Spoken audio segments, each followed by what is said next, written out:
The problem is the Haneys have multiple beefs all going on concurrently at the same time. In this video, that's what I want to talk about. We're going to break down some of the beefs between the Haneys, who said what, and what they on. So stay tuned to the end of this video. Let's get unpacked. We unpack. We unpack. We unpack. Coming to your live boxing ego unpack. Yeah. We unpack. We unpack. We unpack. Coming to your live. Now the bad news is for Devin Haney, his last fight was not a good performance. But making that worse, adding salt to the wound, what made things infinitely more devastating to deal with is the simple fact of how things were handled after the Ryan Garcia fight. And I really remember on my channel, I used my channel and I told you guys, pay attention. Devin is in between a rock and a hard place because the way he's moving post Ryan Garcia, it wasn't gonna gain him any new fans. What do I mean? They like, oh, Ego, please explain. No problem. The lawsuit, that was probably the biggest turning point because it's already one thing your performance was what it was. But then before the lawsuit, you are pleading with the commission, right? And you got it reversed. You were snitching out Ryan for real, and saying that he needs to be banned for life. Like all that stuff to me is a bit extra. Like for example, why not just put in the paperwork with the commission if that was the approach and let them do their job? Instead, you had the Haneys who were doing interviews. Bill Haney was on TMZ and he was saying that he was like trying to give Ryan the punishment, saying they both were saying you deserve a lifetime ban. That's above and beyond. You don't work with the commission. You have no say so and no jurisdiction there. So let them, at best complain, say we were cheated, write your letters with your lawyer to the commission, but then to do several interviews talking about Ryan needs to be banned and it wasn't a good look.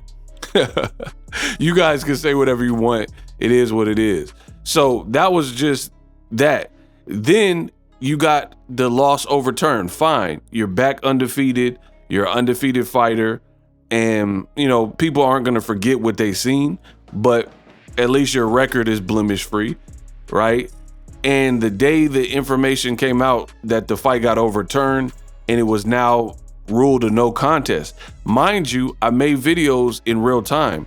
Devin Haney's team was petitioning to have Ryan banned for life off of his first infraction, but you got people, it just didn't make sense. You got people like Gerald Big Baby Miller and Dillian White and Alexander Povetkin, who are all boxers who failed multiple tests throughout their career, and somehow boxing allowed them to come back.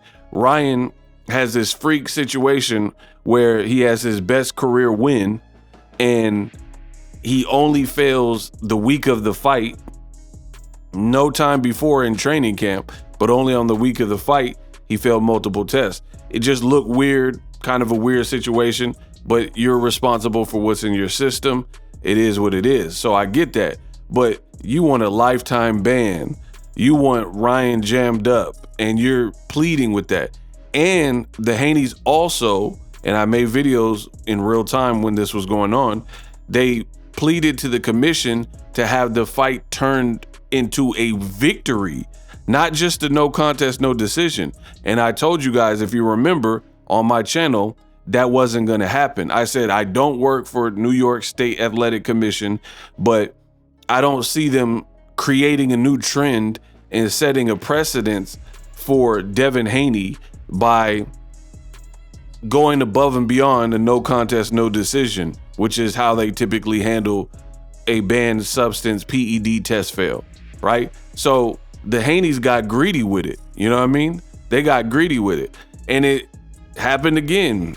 Different circumstance, no failed PED test, but later on, we had Tank had a fight with Lamont Roach in this whole kneel down, and then Lamont Roach's team got emboldened because fans were online, quote, on their side, and they did the same thing, like petitioning to the commission, trying to have the draw turned into a victory. I mean, I really hope this is not where we're going and headed for boxing, where if you don't like the outcome and you feel you have a case, you're just gonna push paperwork, sue people, and this, that, and the third, try to get them in trouble.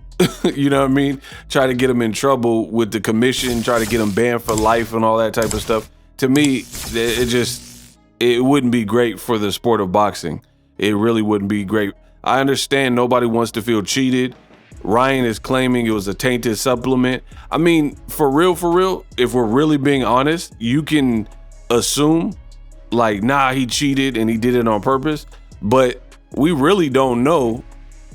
It's not implausible that he could have had a tainted supplement or somebody, put something in. We don't really know. Now, I'm not going to really get into semantics because some people, they're going to be like, yes, I do know, but you really don't.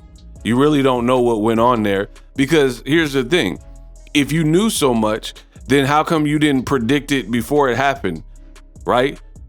Before, when Devin initially had suffered a loss to Ryan Garcia, the Haneyacks were saying it was because Ryan missed weight. They weren't saying nothing because it took weeks for this Osterine failed PED test news to even come out. So nobody even knew about the PED test and nobody was putting that out there. The only person that did was Devin Haney's little brother. And he was like, man, I had a dream. He turned into Martin Luther King and had a dream, or whatever he said, about Ryan testing positive. So if you knew so much, you should have been the one to break the news about Ryan was going to test positive. But these people didn't do that. So as you can see, the Haneys have made it very hard to get behind them after a poor performance, right? And I don't even want to rehash every single thing, but I'm just saying, since April 20th, when he fought Ryan Garcia, there's been a lot of little things that have been adding up. Devin and his crew jumped and punched some guy at the carnival at the OC County Fair. I don't really know the details of what caused it or whatever, but this is just not a good look. Like, why are you a multi-millionaire, right? A pro boxer, and you're getting in fights with civilians, and it's not even like life-threatening situations. Like, it's some ride operator, and you're punching on him, and your crew's punching on him, and then you just walk off, power walk off. Like, these things aren't a good look. And then you got, on top of that, you got your manager, trainer, and father, Bill Haney, who's all in the video, dancing, and he's riling people up. He's making enemies and beefing with YouTube channels. He's beefing with people that he can't defeat, like Charleston White. Listen, Charleston White is funny. Charleston White goes viral. Charleston White has no filter. He doesn't care. Like, the man says crazy stuff that I'm not even gonna repeat right now because some of it be so out of control. You know what I mean? You can't win with a person like that, bro. How is Bill gonna out-talk a person with no filter? Because Bill will be kind of forced to have some type of filter because he has to be somewhat professional. You already created a scene and said it cussed out the DAZN host. So what is he gonna talk like Charleston White and go tit for tat? Then that turkey might not like that. He's the one putting up the bread. And if you turn his car ghetto, so to speak, and are a nuisance, then that could get you in trouble or like removed from the situation, because who wants that? Who wants to put together an event and it's getting bad publicity and people are boycotting it because somebody on the card said something? So Charleston White, he's in a different situation. He's not a pro fighter. He's a comedian / entertainer, and he be on podcasts and stuff like that. So if you're a streamer or somebody in that kind of entertainment realm, you have a little bit more freedom than a pro athlete who has to follow some type of rule. So for me, all this stuff is not beneficial to Devin Haney's brand.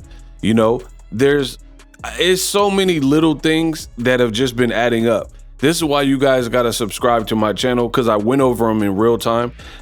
You also had the situation where Devin Haney, he went out and went against and cussed out Eddie Hearn and said Eddie Hearn is the fakest person that he's ever met, over some Anthony Joshua, Daniel Dubois tickets. And Eddie Hearn came out and explained the situation. It was like, I don't owe you anything. You know what I mean? You're not my fighter. You're not like signed exclusively to Rematch Room. What are you talking about? And I'm busy trying to promote the show with Joshua Dubois. Like, you're entitled. How entitled are you where you think you can hit me late terms and I got to give you tickets? If not, you're going to make it a public issue. So for real, to be honest, Devin is young, so maybe he sees it different. But in that situation, I sided with Eddie Hearn, because what's really fake? What's really fake is Eddie Hearn running the show and maybe didn't get back with you or didn't get you tickets and passed you off. He was probably busy. That's not really fake to me. But what is fake is Eddie Hearn put on your shows and you work with him, and then you go to social media and you like run his name through the mud and say he's the fakest person and put that out there. And then when he confronts you about it, you keep it cool. And then now you're sitting next to him for the Turkey situation, for this card. And now he's back on board for whatever reason. You know what I'm saying? So who's really fake? You the one that said he's a snake and he's fake and all this type of stuff. But then you're sitting right next to him at the press conferences in New York and LA. So it's a bunch of little things like that Devin Haney and his dad have done, particularly since the Ryan Garcia fight, that has just not served them well. Now you have fighters coming out and there's multiple beefs. They got multiple beefs right now concurrently. Charleston White responded because Bill Haney dissed him again. You have Rampage Jackson, which we'll get into shortly in the next minute or two in this video. You have Gabriel Rosado. And the thing with Rosado, I've already made separate videos about it. Rosado, he really wasn't violating until the Haneys tried to like violate him. And they started saying, hey, you a bum, you don't make no money. Devin made more money than you. You ain't never been a champion. You got ragdolled and beat to a bloody pulp by Triple G. And then that's when Gabe Rosado, being from Philly, he had to defend himself. And that's when he started violating and talking greasy back. But he didn't. If you look at what started this, the podcast, the El Gallo podcast with him and Abner Mares, he wasn't doing nothing. He wasn't violating Devin and being disrespectful.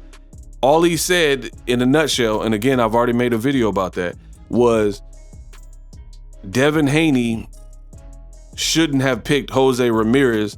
That's not a great fight to come back, all things considered. Come back to that fight.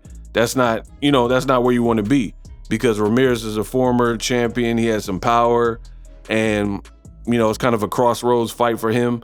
So that's pretty much what he was saying. I mean, he's entitled to his opinion. He doesn't really like that coming off the Ryan Garcia fight. Listen, whether you like it or not, whether you want to bring up Osterine or not, people have questions about Devin Haney, his mentality, physically, can he take a shot? He got battered by Ryan Garcia.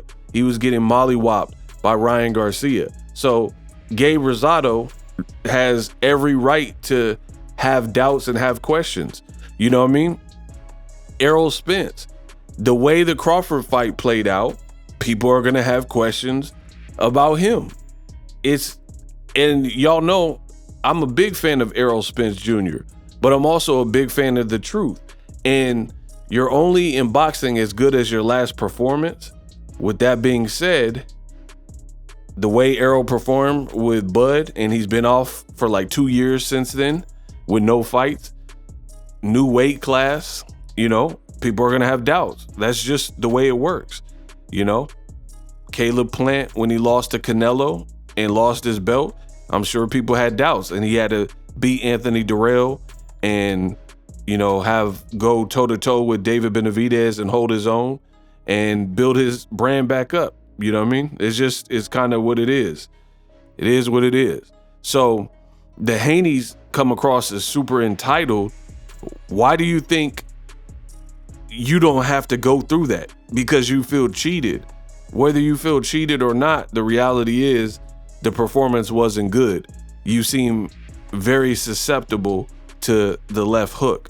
And I don't care what drugs a person is on, that's not going to give you God tier ability. I'm not saying drugs are good or they're legal. Obviously, people take banned substances for a reason. But what I am saying is a PED is not going to be a fix-all. Like, for example, Arnold Schwarzenegger. Guys, right? Arnold still has to work. Like, he admits that he was on steroids. Right? He admits that he was on steroids. He won Mr. Olympias. He was juicing, right? You still got to put the work in. You know what I mean? Like, you still have to have a work ethic, a diet, a nutrition. Like, you can't just be off the couch and win Mr. Olympia and have the shape and physique and strength that Arnold had in the 70s. You see what I'm saying? So it's not that I'm advocating for cheating or banned substances. I don't do drugs. I ain't never touched a drug in my life. So why would I? And this is the logic from Haney's. They'll be like, oh, Ego supports drug usage and he supports drug addicts. You dumb son of a, why would I, a person who's never done any drugs in my whole entire life, why would I be the one who supports drug usage in the sport of boxing? I mean, when they don't have real dirt on you, they try to make it up, and that's what happens. You see people, they don't like the message, so they'll try to create fake narratives saying that I support Ryan cheating and all this, goofy stuff. But anybody who knows my channel, they know that how dumb that sounds. I have never been an advocate for not having a clean sport. We ain't never rocked with any non-clean sport behavior ever.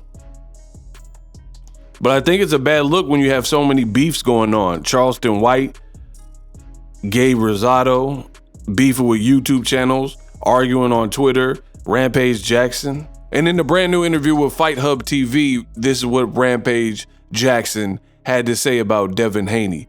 Roll the clip. We're supposed to rematch Devin Haney. You saw the first fight, right? Yeah, Devin Haney. Why? He had like a because he's suing? I can't stand people act like that. Yeah. Devin Haney. The rematch, I guess you were taking Ryan to beat him in a rematch. Yeah, Ryan beat his ass again. And Devin Haney learned not to be a we all lose. You know what I'm saying? Everybody can't be undefeated. Like, you win or lose, you know what I'm saying? You take this like a man. Don't be going suing and saying all that. Take your loss like a man, like everybody else. Quit being a I guess his point for the suing was, I don't give a Yeah, okay. So there you have it. Rampage Jackson went off and he showed no mercy. It is what it is. He said, I don't give a F. You acting like a little B right now, menace to society voice. So as you guys can hear from this video and Rampage Jackson, and if you watch my other video with Gabe Rosado, the Haneys, they're in dangerous territory, in my opinion, because you're not gaining new fans with this behavior, right? You're in a combat sport, fisticuffs, the warrior sport, pugilism. You're trying to roast guys like Gabe Rosado, but you're like, look at your record. You fought this guy when you first turned pro. You have 17 losses. You can say whatever you want, but the fans don't care about that. They look at Gabe Rosado. They look like, all right, you fought a prime Triple G. You was like, for real, you got to give credit to Gabe Rosado because he was fighting Triple G when he first got to America. You know what I mean? So he was highly dangerous and he was hurt in the fight and he was still fighting back and, you know, trying to get something going. So while you're sitting there trying to make fun of warriors, these guys are still respected in the sport of boxing and people aren't respecting your moves. So it's not going to work. And then like foolish stuff, comparing your career to Gabe Rosado. He started boxing when he was like 18, 19. He was working at Home Depot. He's 40 years old. He's about to be 40, 39 years old, right? So for me, I don't really understand that.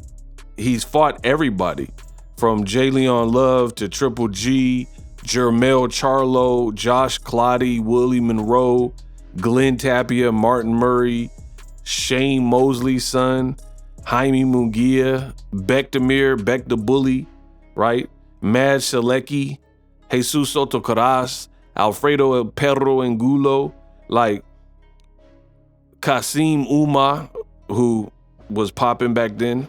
You know what I mean? So you can't really make fun of a person. It's not the joke that you think it is by like, oh, look, you got 17 losses. Because guess what? If a lot of fighters had Gabe Rosado's resume and they were fighting in prime Triple G's and Umas and all these top guys when they were fighting him, and Gulo when he was dangerous before he went to the detention center in Texas, it would be a lot of people with like spotty records. But we live in different times where, you know, people's records are protected a bit more. They're not as active. You know, you can make so much money in one fight. You got fighters that are stars that are fighting 1-2 times a year. Gabe Rosado's cut from a different cloth, right? And these are actual fighters saying this. Rosado, Rampage. You know, it doesn't have to be boxing only. This just people aren't respecting your movement. And then when this first happened, you had other people like Tim Bradley and others. Tim Bradley said it was soft, right? So I love it.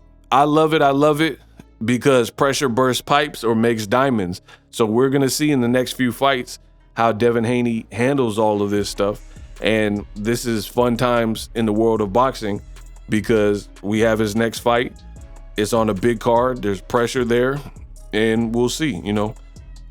I don't have a dog in the race. What it's going to be, what it's going to be. But at the end of the day, you should watch how you move because you're not gaining new fans by this. And I have a feeling that Bill feels all these beefs and dissing people and stuff like that, all publicity is good publicity. I don't believe that because people will tolerate it. But if Devin's on the tightrope, if he loses anytime in the near future, it's going to be ugly. I'll leave it at that. It's going to be ugly. People are going to start roasting like crazy. But we're going to see what it is and what it ain't and what the Haneys do and how they look in the next fight and stuff like that. But in my honest opinion, it is not good to make this many enemies. You're at the lowest point of your career. People are having doubts. People have jumped off the bandwagon. People are like questioning your ability, questioning your chin, questioning how you're moving, right? And you're thinking like everything's the same and like dissing Rampage and dissing Rosado and Charleston White and YouTube channels. I don't see this being good, but you guys let me know what you think. We unpacked. Live streaming can be tough, which is why I use StreamYard. Click the link in the description for StreamYard, which is an awesome tool that enables you to set up your stream with ease of use. Get great results with live streaming. It's what I use. Stream to social media with ease with StreamYard. Live streaming is here to stay. Engage with your audience using StreamYard. Great way to reach out to your audience and connect. So you need a tool that can do that.